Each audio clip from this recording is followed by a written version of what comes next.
again. I think so. Let's see if the chat works this time, guys. If you are there, if there's anybody there, and it doesn't look like there is, but do use the chat this time. I think it's working. Okay, so we're doing money vocabulary now, and this is the 6th lesson. If you have missed any of the early classes, please go to skype-lessons.com and you can find my classes, on the earlier lessons on vocabulary. But this is going to be about money. Some of the earlier lessons were about work and one was about money. And today's class will be about money.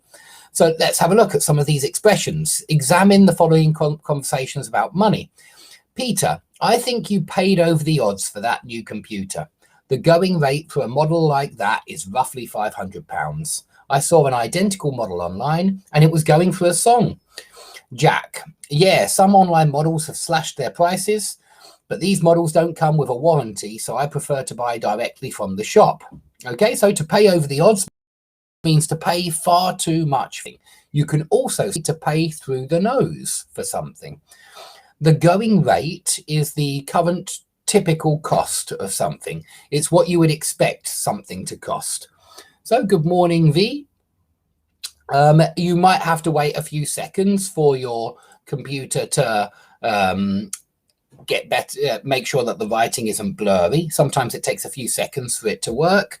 I'm afraid that that's always the case. So the going rate is the expected price for something, what people are currently paying. And to go for a song means to be sold at a very low price. Okay, if you slash prices, this means you reduce prices. Okay, so shops usually slash their prices during the sales, and these models don't come with a warranty. This means they don't come with any kind of guarantee.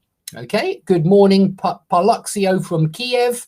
Can Kiev see the writing clearly? Can you read what's on my document in Kiev, Paluxio? Let me know. So I prefer to buy directly from the shop. So do be aware that a warranty is a type of guarantee. It's a guarantee. It's a synonym for guarantee. Let's have a look at another conversation. Have you seen the engagement ring that Martin has bought his fiancée? I'll try and get a tiny bit closer. It must have cost an arm and a leg. I've heard that they are planning a no expense spared wedding too. Clearly he has money to burn. Okay, so what do these ones mean? So if something costs an arm and a leg, it's astronomically expensive. Yeah, it's extremely expensive. So be aware of that idiom.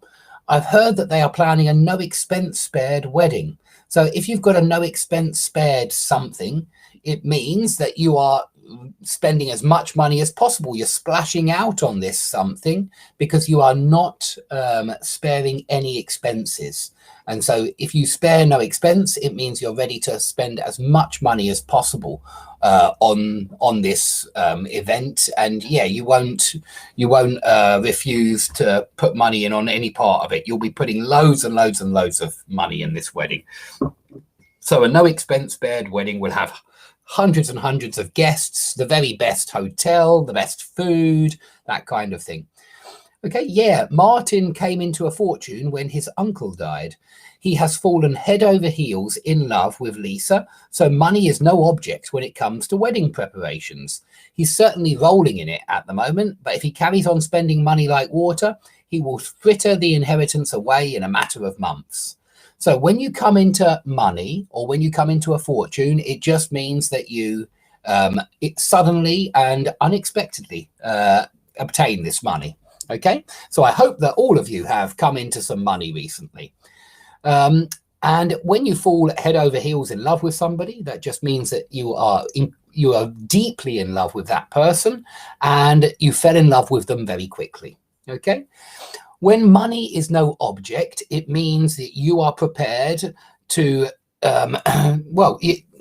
money doesn't matter to you. You're prepared to spend anything when it comes to the wedding preparations. Yeah. And so this will definitely be a no expense spared wedding because money is no object. Money is no object literally means money is not important. It doesn't matter here. It doesn't matter how much it costs. It just has to be the best. So he's certainly rolling in it. If you are rolling in it, you have loads and loads and loads of money. This is a really common expression, so please learn it. To be rolling in it means to have loads of money. And so if you fritter something away, this means that you spend it. Usually it's about spending, although yeah, it's usually about money. You fritter away your money, and it means spend it in a wasteful way. Okay, and in a matter of months or in a matter of days or in a matter of years means a surprisingly short amount of time. Yeah, it's always used for a short amount of time. If you say something like he finished the project in a matter of days, you are saying that you think it's really quick, a matter of days. Yeah, it didn't take long at all. So a matter of days, a matter of months, a matter of years. It's a good expression when you want to say that something was done very quickly.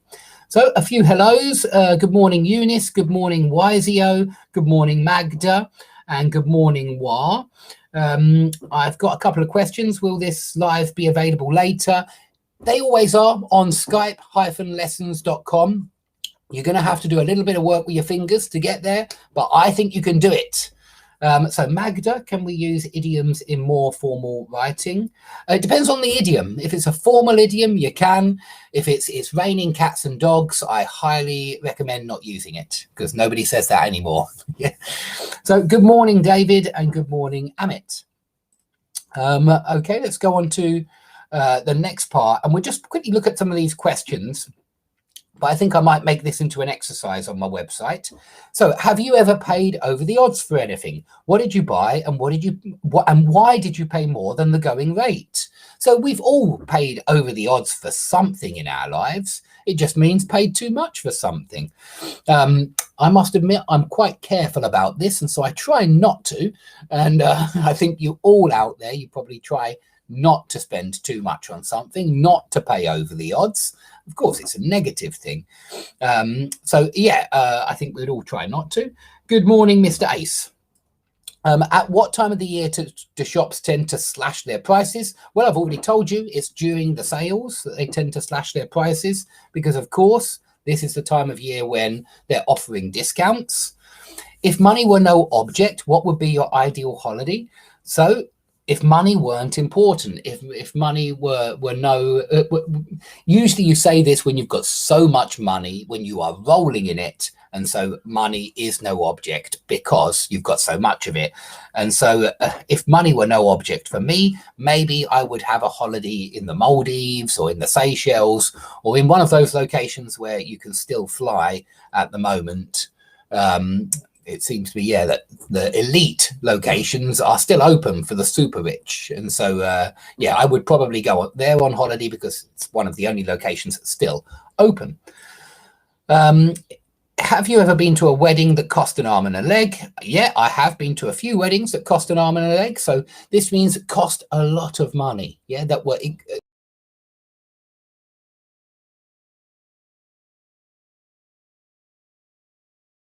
expensive weddings. I don't actually recommend doing so because myself, I didn't have an expensive wedding. My wedding didn't cost an arm and a leg. And I think that things are better like that. I think that when people get married, they ought not to fritter away their savings on one day, which is the wedding day. And instead, they ought to save up for buying some property. Because I think buying property is much more important than splashing out on a no expense spared wedding. Okay, got a couple of questions and I will answer them once we've just done number 5, guys. I will come back, but please put your questions in the chat. I can see them at the moment.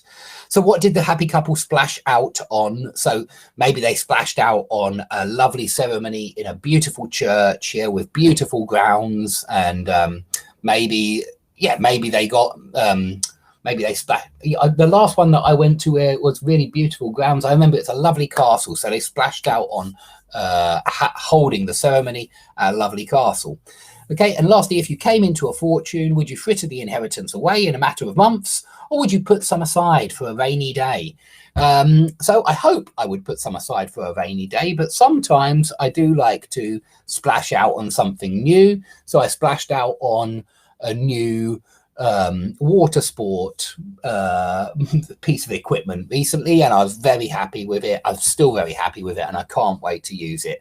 Again, it's just too cold at the moment, sadly. Okay, so let's have a look at some questions. Let's see what questions we've got. Yeah, I've answered Magda's first question about idioms. Yeah, you can, as long as they're formal idioms. And a lot of these, the vocabulary we've done today are formal. Yeah, and so you can. Notice that my student this morning used splash out on, and he was right to. It sounded great. It sounded very natural the way he used it. It's wrong to think that phrasal verbs are slang. It even gets me angry when people suggest it. It's just because it's such a misunderstanding. If you think that phrasal verbs are slang, you are sadly mistaken. Have a listen to any TV show and notice how many times they use phrasal verbs. And it doesn't matter if the show could be about 17th century literature or art or something like that, and it could have lots of people from 400 years ago, and still they're using loads of phrasal verbs. So please remember that phrasal verbs are an inherent and important and integral part of the English language. How to distinguish formal from informal? I'm afraid you just got to know. Yeah, there isn't a secret code inside the word that will give you the answer of whether it's formal or informal. Yeah, you just have to know whether it's formal or informal. Just like I just have to know if something's masculine or feminine or neuter when I learn another language. And I also have to learn if it's formal or informal. I'm afraid that's just the way it is. What can I say? You know, I can tell you for each one whether it's formal or informal. But I'm not going to do that now. But please ask me if there's one of them that you're not sure of.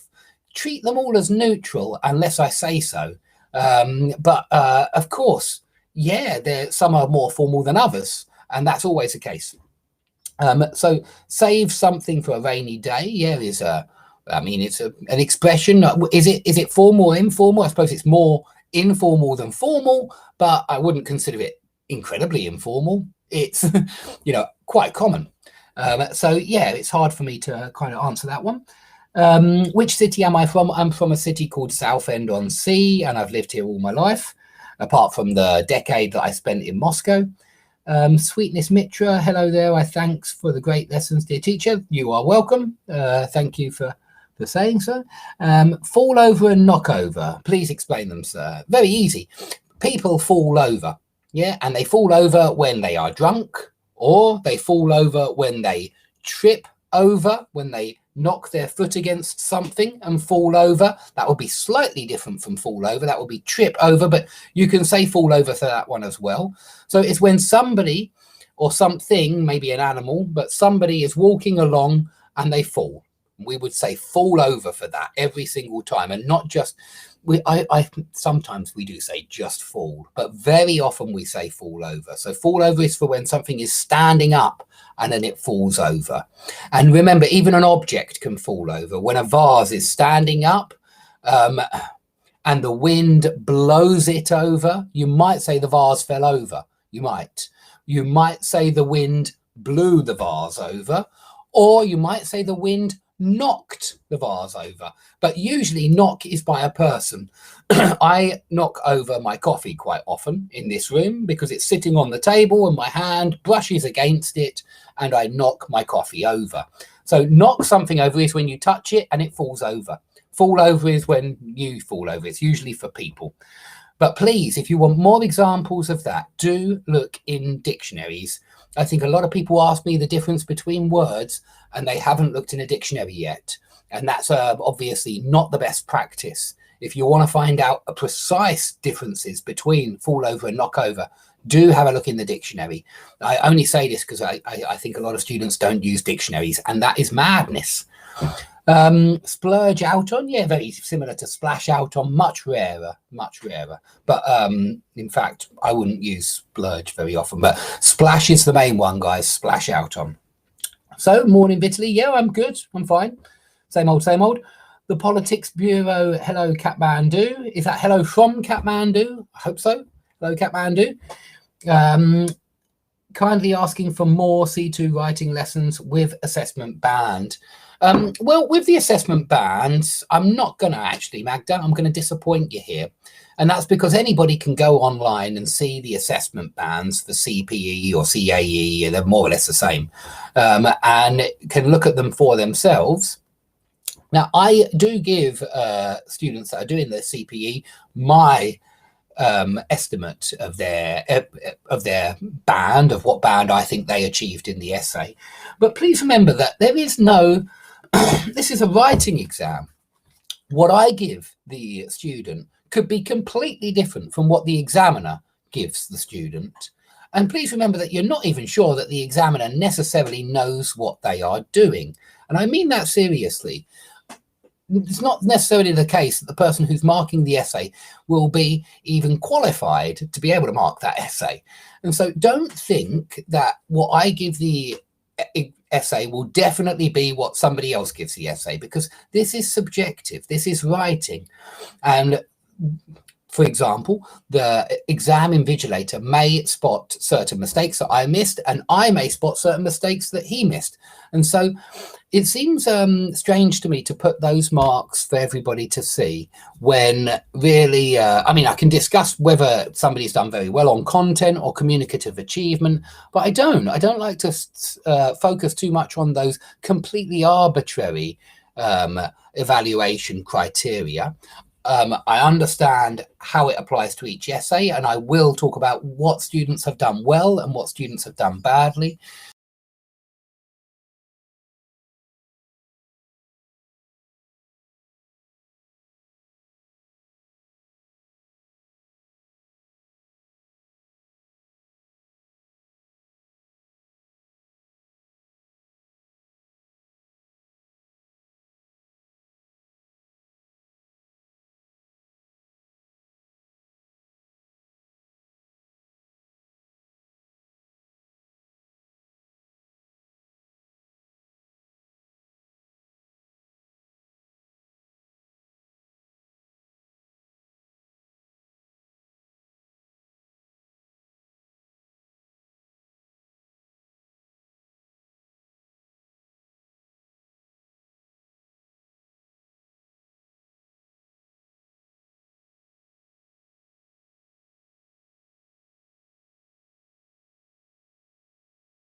Oh, are we back live again?